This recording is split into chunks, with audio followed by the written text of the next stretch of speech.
If you were clumsy or messy, you may have grown up wishing that you weren't such a klutz, or, like me, wishing that you could keep your room clean and tidy. Or maybe you have tried at something and failed. We all make mistakes. I wish that I had invested in Bitcoin, and I wish I hadn't forgotten about the bread I put in the cupboard 2 weeks ago. I'm here to tell you, don't beat yourself up about a few mistakes, because in history there have been loads of mistakes, and a couple of them ended up as great inventions. Thank you so much for joining me as we have a look together at great mistakes and accidental inventions throughout history. Being messy. Let's start off with the big one that almost everybody knows. It was in 1928 that Dr. Alexander Fleming, physician, microbiologist, and slob, found that he'd left out a petri dish of bacteria. Because he'd left it out, like the slob that he was, there was a mould growing in the dish. Luckily, he looked at it before tossing it out and discovered that the mould was preventing the bacteria from growing.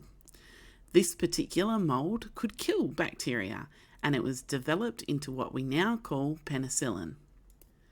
It's a popular story, and Alexander Fleming goes down in history as a hero for not cleaning up after himself. But what people forget is how important this was for our survival. Before penicillin, you could get a tiny little cut, even just a scratch, and potentially die of blood poisoning. As well as it helped to cure many other diseases, such as gonorrhea, meningitis, and pneumonia. Penicillin is awesome, a life-saving drug that changed the world. Slightly less dramatic, but still pretty cool, is the second invention that came from being messy. Popsicles.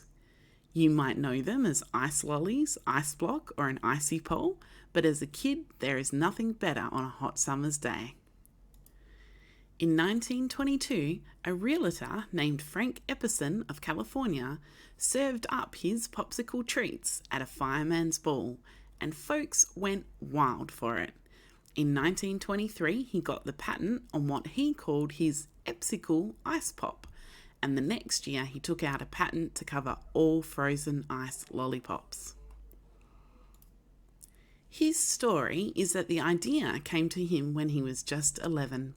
It was 1905 and powdered soft drinks were still popular, so little 11-year-old Epperson was on the front steps of his house and was mixing up a powdered lemonade drink.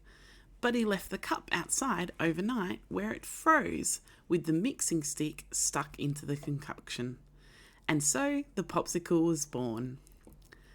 Now, I was a little curious about how original this idea was of having a stick in food. Meat on a stick has been around since antiquity. Lollipops were invented in 1908 and trademarked in 1932. But ice cream on a stick was invented in 1920 and the patent given in 1923. Before this, people had their ice cream in cones or ice cream bars were popular, and I'm pretty sure they found the ice cream on a stick much cleaner to eat. So it's probably why Epperson remembered his frozen concoction from when he was a wee small lad. No matter how he came to think it up, it was still a good idea.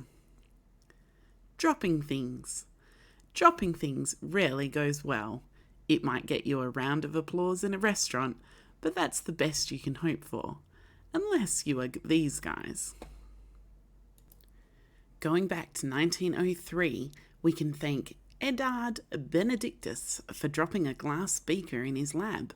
One of many, it seems, because he noticed that this beaker didn't break apart like glass beakers normally do. On further investigation, he found that that beaker had contained cellulose nitrate, which is liquid plastic.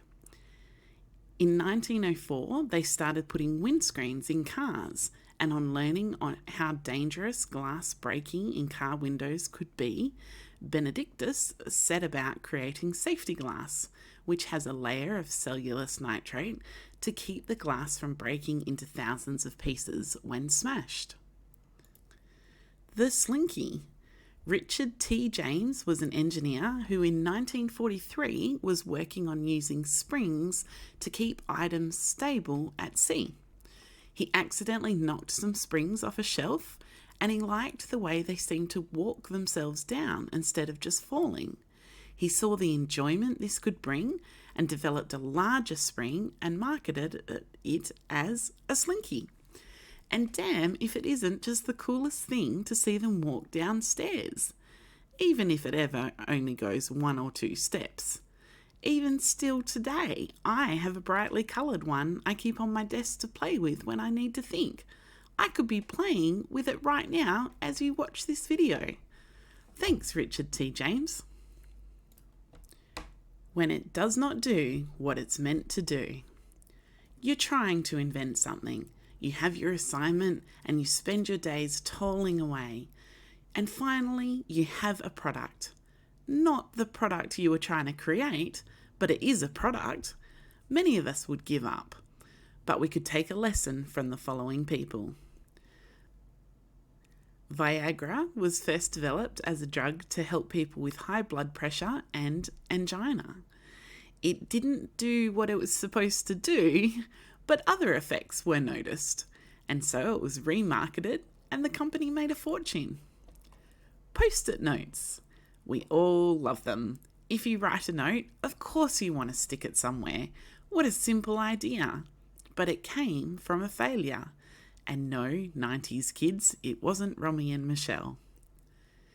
In 1968, Dr. Spencer Silver was a scientist at 3M, a company that makes medical equipment, media equipment, sticky tape, and a whole pile of other stuff. Silver was told to create a glue with a stronger bond. He set to work, but his end result was a weaker glue. It was so weak that it was reusable over and over again. Yes, it was sticking to paper, but it could be easily peeled off, and it retained its stickiness. Silver could not think of a use for this failure, but he went and told everybody in the company about this weak glue that he had invented. It was some time later that a colleague named Art Fry came up with a use for this stuff when he was so frustrated that the little bits of paper kept falling out of his hymn book. They joined together and came up with the Post-it note. Oh, and this is another thing I have right here on my desk right now. Dr. Spencer Silver and Art Fry, you sound like superheroes and you have my thanks. When people just aren't interested. I don't know if I count these as accidental inventions, but they certainly fit into my theme of never give up. Bubble wrap, the pre-fidget spinner stress reliever. Oh, and people use it for packaging material. These little bubbles of air were first invented as wallpaper in 1957. No one wanted it, which is just crazy because who wouldn't want bubble wrap on their walls? When they couldn't sell it as wallpaper, they tried to sell it as greenhouse insulation, but that didn't work either. But then it got picked up by a new guy who felt it could be used as we know it today. And when IBM computers were ready to launch their new line in 1959, they used the new bubble wrap to wrap their product for shipping, and bubble wrap took off around the world. Play-Doh. In a similar story of remarketing, Play-Doh was first invented as a way to clean coal oil off wallpaper in the 1930s. But with the reduction of coal in homes, the soft clay fell out of use. It was in the 1950s that it was found that kids liked playing with the soft modelling clay and that it was rebranded and sold as a kids' product. When you run out of something. The Waffle Cone. Ice cream has always been a popular treat, dating back to before the 16th century. Italians brought gelato to England, and gelato street vendors popped up everywhere selling this wonderful creamy treat. But before there were ice cream cones, it was common for the ice cream to be served in a glass, called penny licks. Once you've had your ice cream and maybe licked the glass clean, it was handed back to the vendor, who would dip it in a bucket of water and then go on to use it for the next customer. That is gross. Would you like nuts or topping, or just someone else's germs with your refreshing treat? Tins and other items were used to hold ice cream, all pretty unhygienic. At the 1904 World Trade Fair, an ice cream vendor ran out of whatever germ-infested dish or glass he was using, and his neighbouring vendor had an idea. Ernest Hamwi was selling a Middle Eastern pastry, which was essentially a crisp, thin waffle. When he saw the need for something to hold ice cream, he heated up one of his pastries and rolled it into a cone shape and ran it over to the ice cream vendor. And thus the ice cream waffle cone was born, and probably millions of lives were saved. It is possible that the waffle cone may have been invented earlier, but it was certainly the World Trade Fair where its popularity took off. Chocolate chip cookies. Okay, the story goes that in 1938, a lady by the name of Ruth Wakefield, owner of the Toll House Inn, was mixing up a batch of chocolate flavoured cookies. But having run out of the cooking chocolate, she instead broke up a chocolate bar and dropped it into the batter. But then she found that these chips of chocolate didn't melt into the batter as intended, but instead the chocolate chip cookie was born. A deal was struck with Nestle, and the recipe is still printed on Nestle Toll House cookie dough today. So if you think things have gone wrong, if you think you've stuffed up or have failed, maybe take a step back, because if you look at things from a different angle, you might find you've created something amazing. Thank you so much for watching. Don't forget to like and subscribe for more videos.